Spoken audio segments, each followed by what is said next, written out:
Hello friend, कैसे हो आप सब। Good afternoon. आप आई होप आप ठीक होंगे। मैं भी ठीक हूँ। मैं आज आपको अपनी जर्नी के बारे में बताती हूँ, मेरे जीवन के बारे में। मेरा जीवन कहाँ से स्टार्ट हो और कहाँ तक चल रहा है, क्या चल रहा है मेरी लाइफ में, वो बताती हूँ। गाइस, मैं एक छोटे से परिवार से बिलोंग करती हूँ। मेरे पापा मज़दूरी करते हैं, चिनाई का काम करते हैं पापा। और हम 4 बहनें और 2 भाई थे। उनमें से मेरा एक भाई एक्सपायर हो गया, 21 ईयर्स का था वो। गाइस, हम 4 बहनों में से 2 बहनों की शादी पहले हो चुकी थी। वो 10 तक पढ़ी हुई थी। बट मेरे जन्म होते ही मेरे को मेरे मामा जी लेके चले गए थे अपने गांव। और मैं ननिहाल में ही पढ़ लिख कर बड़ी हुई। मेरा MA BEd वगैरह वहीं से हुआ। और एक बहन मेरे से छोटी थी, और एक भैया बड़े हैं और एक भाई छोटा था जिसका देहांत हो गया, छोटे भाई का। गाइस, मेरे पापा मज़दूरी करते हैं। मज़दूरी करके हम सब बहनों को पढ़ाया लिखाया और हमारी शादी की। अब आप जान सकते हो कि एक मज़दूर आदमी कितना क्या कमाता है, कितने अपने बच्चों को कैसे पालता है। वो तो आप सबको ही पता होगा, जिसने ये सिचुएशन देखी है, जिसने देखा है अपने पापा को, तो वो तो जानते हैं। पैसे वाले तो क्या जानेंगे कि क्या होती है गरीबी वगैरह, लेकिन जिसने गरीबी को झेला है और झेल कर आगे बढ़ा है, वो ही समझ सकता है कि गरीबी क्या चीज़ होती है। अब पापा की एज हो गई होगी 70 लगभग है, लेकिन फिर भी वो काम पर जाते हैं। और ऐसे बड़े बड़े पत्थर कैसे उठते होंगे उस पापा से, बताओ आप। भैया है, बड़े भैया है, वो भी इतना कुछ नहीं है, ना के बराबर। क्योंकि वो सपोर्ट ही नहीं करता पापा का बिल्कुल भी। और उसे दया भी नहीं आती कि पापा क्या कर रहे हैं, क्या नहीं कर रहे। मेरी शादी को 10 ईयर्स हो गए हैं। एक बाप अपने बच्चों के लिए सब कुछ करता है। पापा ने कैसे भी कर्जा करके कैसे भी हमारी शादी की, हम बहनों को विदा किया। लेकिन और मैं उस टाइम मेरी शादी हुई थी ना, उस टाइम मेरी BEd चल रही थी। तो मैं सोच रही थी कि मैं पढ़ लिख कर कुछ बनूं, क्योंकि मैं हिंदी से थी, तो हिंदी से मेरी अच्छी पकड़ थी और मैं कुछ बनना भी चाहती थी। बट शादी होते ही, शादी के 1 साल बाद मेरे बेटा हुआ अक्षत। अक्षत को होने के बाद, अक्षत के जन्म के बाद मैं काफ़ी खुश थी। मेरे हस्बैंड कुछ उस टाइम तैयारी कर रहे थे, तो अक्षत हुआ। अक्षत का जन्म के 2 महीने बाद ही मेरे छोटे भाई विक्की का देहांत हो गया। अचानक ही उसके पेट दर्द हुआ, उल्टी हुई, और वो एक ही दिन में अचानक पता नहीं क्या हुआ, पेट दर्द से कर रहा था और उसकी मौत हो गई। मुझे तो पता भी नहीं था। मुझे तो सुबह जब उठी सब लोग इकट्ठे हुए, मैं सोच रही लोग इकट्ठा क्यों हो रहे, तो बाद में पता चला कि मेरे भाई अब इस दुनिया में नहीं रहा। बहुत ही अच्छा था वो, मेरे मम्मी पापा का बहुत ख्याल रखता था। वो भी इस दुनिया से चला गया। फिर काफ़ी दिन हुए, अक्षत बड़ा हुआ, 2 साल का हो गया। दूसरा बर्थडे मनाया मैंने बेटे का। और गाइस, बोला नहीं जा रहा है मेरे से। दूसरा बर्थडे मना के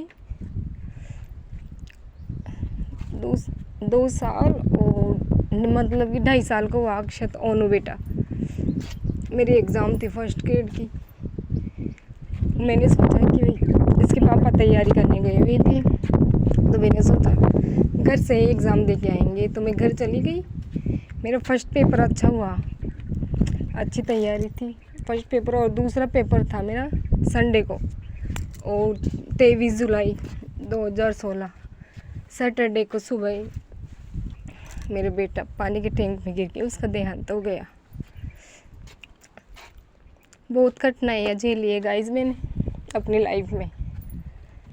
अब जब कभी भी बुक्स लेके बैठती हूँ, काफ़ी मन करता है पढ़ने का कि पापा के लिए कुछ करूँ, मम्मी पापा को सपोर्ट करूँ। बट जब भी पढ़ने बैठती हूँ तो वही फर्स्ट ग्रेड एग्ज़ाम मुझे याद आ जाती है और मेरे बेटे की याद दिलाती है। काफ़ी हिम्मत करके फिर से तैयारी करने की 2023 से तैयारी कर रही हूँ। लेकिन फिर पता नहीं क्यों अचानक ही क्या होता है, और वो बात याद करके वापस से मेरा मूड चेंज हो जाता है और सोचती हूँ अब नहीं करेंगे, होता ही नहीं है। पढ़ने की खूब कोशिश, खूब मेहनत करती हूँ, लगातार 12-12 घंटे पढ़ती थी, बट कुछ याद ही नहीं होता। वही बातें ही कि काश उस दिन मेरी एग्ज़ाम नहीं होती तो मैं घर नहीं जाती तो मेरा बेटा टैंक में नहीं गिरता। ये बातें ही मुझे काफ़ी हर्ट करती है, बट क्या करूँ गाइस। फिर सोचती हूँ कि मम्मी पापा को कैसे सपोर्ट करूँ। ससुराल में चाहे बेटी के पास कितना भी हो, मेरे पास कोई कमी नहीं है। मेरी शादी हुई ना, उस घर भरा पूरा घर है, लेकिन फिर भी मुझे कोई खुशी नहीं मिलती है, क्योंकि मैं जब पीछे देखती हूँ तो कुछ दिखाई नहीं देता। मैं देखती हूँ पापा क्या कर रहे हैं, हिम्मत नहीं है, फिर भी काम पर जाते हैं, तो कैसे बर्दाश्त हो एक बेटी को ऐसा।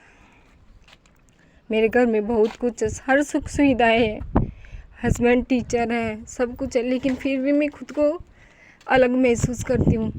मेरे एक ही चीज़ दिमाग में चलती है कि मुझे बस कुछ करना है अपने मम्मी पापा के लिए।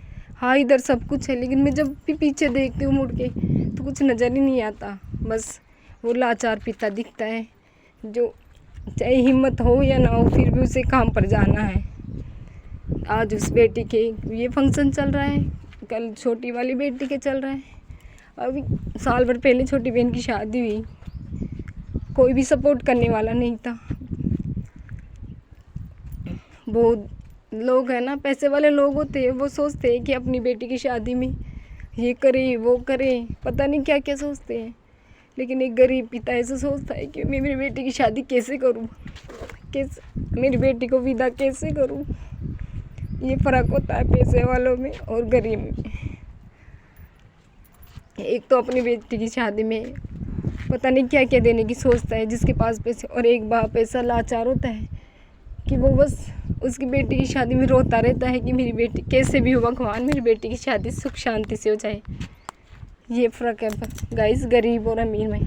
अरे अमीर है ना, हर चॉइस पूछता है अपनी बेटी से कि बेटा तुझे क्या चाहिए क्या नहीं चाहिए, और गरीब के बस एक ही होता है कि कैसे भी हो के उसकी बेटी पढ़ाई हो जाए। गाइस आगे नहीं बोला जा रहा मेरे से, मैं अपना कंटेंट आगे पूरा करूँगी दूसरे वीडियो में। तो अगर आपको मेरी वीडियो अच्छी लगे तो मेरी वीडियो को लाइक एंड सब्सक्राइब करो और कमेंट ज़रूर करना। बोला ही नहीं जा रहा कुछ, आई हर्ट, बहुत दुख होता है गाइस। ये सब मैं अपने मम्मी पापा के लिए कर रही हूँ। मेरा कोई शौक़ नहीं था मेरे को यूट्यूब पर आने का, लेकिन मैंने देखा कि यूट्यूब पर कुछ अर्निंग होती है, कुछ ऐसा होता है, तो इसी कारण मैं यूट्यूब पर आई। लोग बातें भी बनाते हैं काफ़ी कि ऐसा करते हैं यूट्यूब पे, ऐसा कुछ नहीं है। मैं बस सिर्फ अपनी मम्मी पापा को खुश देखना चाहती हूँ और इसी वजह से ये सब कर रही हूँ, और कुछ गलत भी नहीं कर रही, अपनी मेहनत से कर रही हूँ। तो गाइस अगर आपको अच्छा लगे तो मुझे लाइक एंड सब्सक्राइब करो और सपोर्ट करो प्लीज़, और आगे का मैं आगे डालूँगी कंटेंट। Thank you.